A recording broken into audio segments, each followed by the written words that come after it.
What's going on, guys? Welcome back to another edition of Blockbuster Breakdown. We are talking all things Oscars on today's show. Stick around. We'll be right back.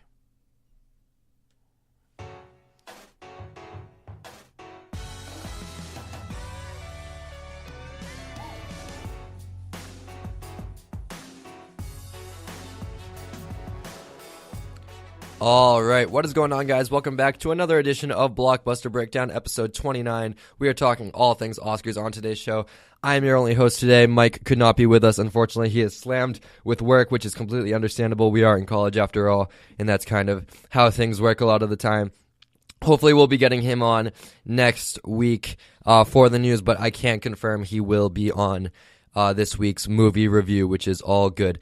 So on today's show, we're talking all things Oscars. That was basically the big bulk of the movie news from this past weekend. We're also going to open with our typical box office report, as always. And we just like to remind you guys, we define blockbuster on this show as any movie that has that mainstream appeal. It's typically based on extensive source material, some type of lore, some type of book at some point, some type of comic, all that good stuff. It's one of those movies where the trailers alone make you go, oh my god, I gotta see this right now. I can't wait another second. Don't give me a 1-minute teaser trailer. I want the full 2 hours right now. That's the kind of movies we talk on on this show in general. It's not just the comic book movies. It's not just the Star Wars movies. We talk about the movies that get people hype. Movies like Bohemian Rhapsody, movies like A Star is Born. That's the kind of movies that we also talk about, and appropriately so, because they were nominated for a whole bunch of awards, and we will get into the winners and losers in just a bit. But I'm going to start out with our box office report from the past weekend. All right, here is the top 5. Coming in at number 1 is How to Train Your Dragon, The Hidden World, the third installment in that franchise. Many expect it to be the final installment, tracking at $55 million in its opening weekend. At number 2, Alita Battle Angel, making $12.3 million, dropping 56%. Unfortunately, we hate to see that for a movie that was very critically well-received, but people just did not come out to see this movie, unfortunately. Coming in at number 3 is the Lego Movie 2, the second part, making only $9.6 million, dropping 53%. Coming in at number 4, yes, Fighting With My Family, making $7.8 million, up 5,000%, but don't be fooled. That's because in its first weekend, it only opened in 4 theaters. This was its first wide release. And rounding out the top 5 is Isn't It Romantic, making $7.1 million, dropping an even 50%. All right, so looking at the top 5, and I want to apologize, I forgot to mention it earlier. My voice is kind of raspy. It's that season where it's getting cold, so the flu or whatever I have is kind of catching up to me now. Sorry I don't have as much energy as I usually do, but we will still get through today's show because we have a lot to talk about. Looking at the box office, as I mentioned, How to Train Your Dragon 3 with $55 million in its opening weekend.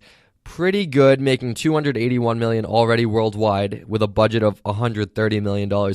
We really like to see that from this movie because this is one of those trilogies that I feel a lot of people are going to say will go down as one of the best trilogies of the 2000s. And I know that seems like a very specific category, but a lot of times people only focus on the trilogies of these big movies, talking about your Rockies, talking about your original Star Wars, talking about your Captain America trilogies. But this movie, and also with the Planet of the Apes trilogy that roared to success in its 3 films, each film being better than the last, How to Train Your Dragon 3 seems like that trilogy that, even though it's animated, a lot of people, its viewership is not limited to children. A lot of people have watched these characters grow, and it's good to see it making a solid $55 million its opening weekend, especially for an animated movie. That's pretty good. Alita Battle Angel, it's tough because this is one of those movies that was critically well received. In just its second weekend, it has dropped 56%, 33 million opening weekend, 12 million second weekend. Production budget of 170 million. We really hate to see that. It has made 267 worldwide, and while most people will say, "Oh, well, what's the damage? They already made their money back." They spend almost as much as half to as much as the budget cost on marketing.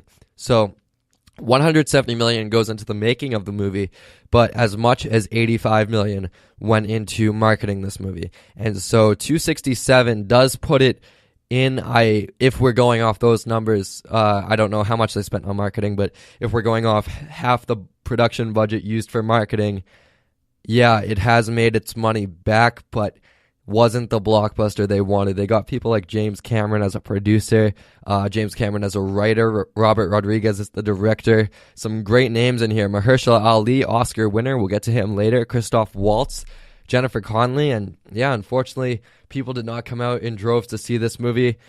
Part of me wants to say it's that February release. It's considered one of the top... well, in recent years, it's gotten better between Black Panther and Deadpool in the past few years, but February most commonly was known, along with January and September, as those months where movies don't turn out well.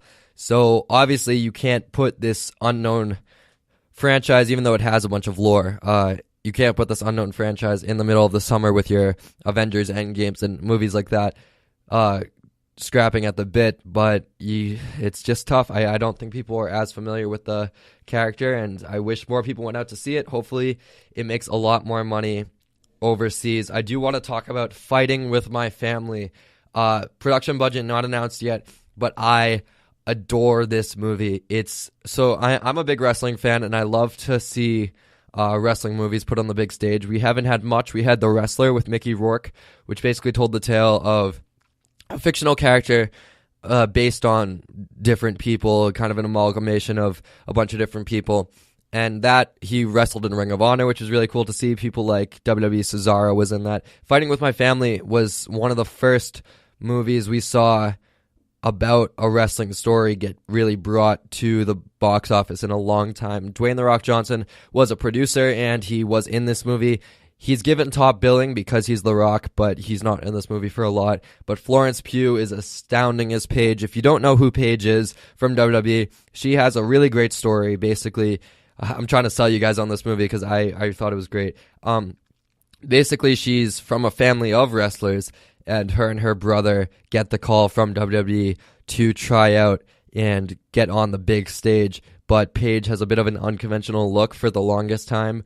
When WWE was hiring female wrestlers, they looked towards models and basically people for eye candy and took models and made them wrestlers rather than taking female wrestlers and letting them continue their craft on the main stage. And so Paige had this bit of a goth look to her, which made her stand out immensely. But her story, her rise and fall, in the fall part, I won't spoil it.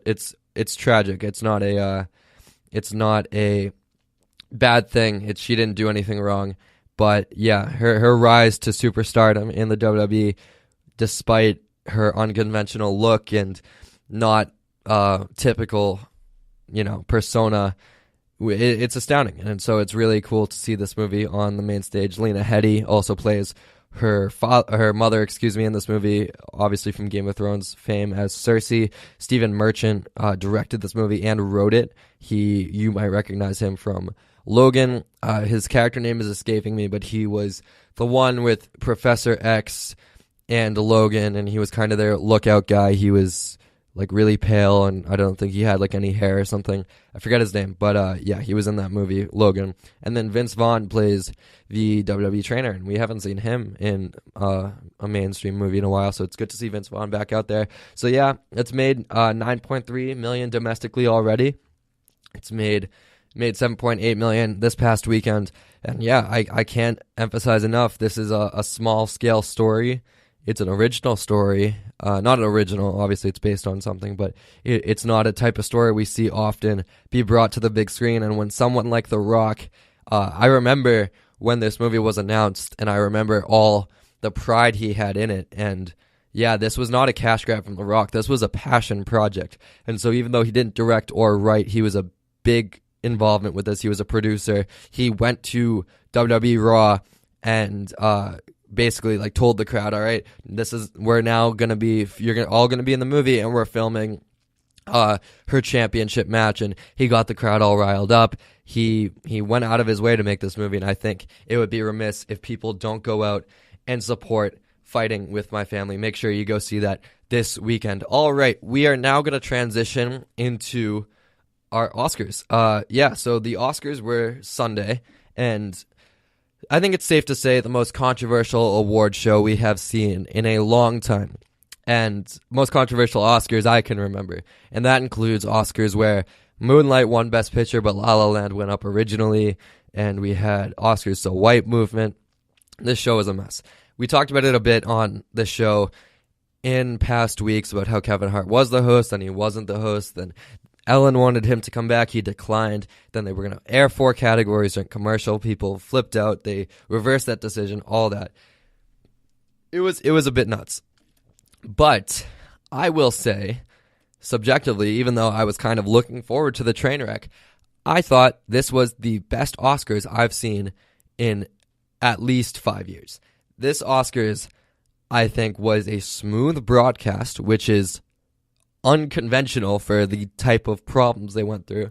And just before we get into the nominees and the winners and all that, I just want to give a shout out to their broadcast format, opening the show with a Queen medley. Not really a medley, they only sang We Will Rock You and We Are the Champions, but it started the show, while in past years we would get a 15-minute host monologue where a lot of the time, the audience will laugh, they'll groan, or it'll just be downright uncomfortable. Instead, they say, no, we're starting this Oscars, and Adam Lambert, love him or hate him as the Queen frontman, he's got charisma, and he got people up out of their seat. We had all these elegant actors dressed to the nines, letting loose, dancing a bit. Javier Bardem was clapping along to We Will Rock You. That was great to see. Great to see just the Oscars changing the tone, basically saying, you know what, we understand that in the past, people haven't appreciated the broadcast because they ignore a lot of fan-favorite films, and they have messy pre-production for months in advance. And it was just good to see the Oscars coming right out and saying, you know what, like, we don't have to be stubborn, we can adjust with the times. So shout out to Adam Lambert and Queen. Just a little bit of data analysis for you. And when you break down the Oscars by half hour and their rating, the Oscars had a 7.2 rating in the first half hour, which is common because it's the beginning of the broadcast. People typically tune out towards the end, even though that's when we announce Best Picture. But the Oscars garnered a 7.7 rating for their entire broadcast. So this basically means opening with Queen got fans, got viewers jazzed up, and they stayed around. So opening with a performance, opening with your most like rockin' performance rather than like a sad, somber one, I think is something they should look forward to doing in future years. All right, we're going to move into the awards now. We're going to start with the big one, Green Book winning Best Picture. This shocked a lot of people. I actually did have this one on my Oscars ballot, and for a few reasons. Basically, I thought Black Panther was good. Well, I noticed in the broadcast when Black Panther won, I believe it was costume design and set design. Let me double check that real quick. Black Panther won original score, production design, and costume design. So it got 3 awards. That kind of told me it was not winning Best Picture. It was going to win the awards that it deserved. And I said for weeks leading up, Black Panther, great movie, love it, but does not deserve Best Picture. And so Green Book, when I was looking at it compared to the rest of the field, Black Klansman seemed like more of like a black empowering movie, which it was, and obviously it was really good. Mike on our show loved that movie. Bohemian Rhapsody, I thought, was 2 non-Oscars to win. The Favorite, I didn't care for that much. Roma, a lot of people thought were going to take it, but it still has that Netflix attachment that I figured the Oscars would have some resistance towards. And then when I was just looking at the rest, A Star Is Born seemed like the 2 obvious choice, very much like La La Land when that lost to Moonlight. So I saw Green Book and I saw, well, I think it's between Green Book and Black Klansman. And even though Spike Lee obviously disagreed with me, I thought Green Book was a good story of equality. And rather than ending the broadcast with a black empowering movie, which there's nothing wrong with doing that, they did that with Moonlight, ending with Green Book, I thought was a very nice message. I didn't think it was forced. I thought Green Book was a phenomenal movie. I watched it a day or two after the Oscars because of the win, and I wanted to see the Best Picture winner, obviously. And yeah, I think it deserves it. I don't think it deserves the hate it's getting from people. And yeah, Green Book was Best Picture in my opinion. And I disagree with people